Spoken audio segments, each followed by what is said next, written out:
Hi, hello. I am Prof. Bunny and welcome sa ating online classroom tutorial.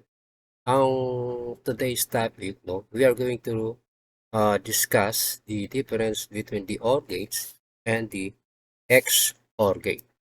Pero bago lahat, nais ko muna magpapasalamat sa lahat ng mga viewers, sa lahat ng mga nag-likes and shares, and shoutout ko lahat ng mga student ng Systems Plus Computer College. Okay? So, good luck sa inyong midterm examination. Ngayon, papalitan muna natin ng 7432 kasi yung OR gate, gumagamit siya ng 7432 IC. Okay? So, same connection lang din yan. And meron siyang input A and the input B and we have the output 1. Ngayon, pag sinabi natin OR gates, doon sa ating truth table, its output is true if at least one input is true. So, ibig sabihin kapag nagkaroon ng output na high or true, automatic yan, the output is also true.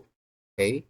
So, the output is true if input A and B is also true. So, ibig sabihin kapag ang input A is 1, the input B is 1, and the output is also 1 or true, no? So, let's start with the simulation. Okay? So, start simulation. Pag sinabi natin 0, 0, the output na is also 0. Okay? Then, yung 0, 1, then we have the output 1, diba? So, dito nakikita natin yung function niya na kapag output, if at least one input is true, the output is also true. Okay, so 1, 0, 1. Then 1, 0 is also 1. And kapag both input A and input B is 1, the output is also 1. So kailan lang siya nagiging 0? Kapag yung slide switch natin or yung source nag-provide ng 0, 0, the output is 0. Okay, ngayon, papalitan natin siya ng IC ng XOR, no? So, 7486. So, lagyan natin yung 7486. Okay. Sa 7486 or OR gate, no? This is like the OR gates. But, excluding both input being true. Okay?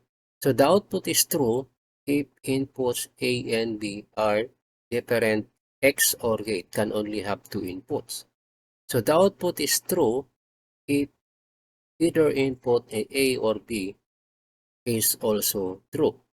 Okay? So, but not when both of them are true. So, ibig sabihin yan, kapag halimbawa nagkaroon tayo ng start simulation 0, 0, the output is 0.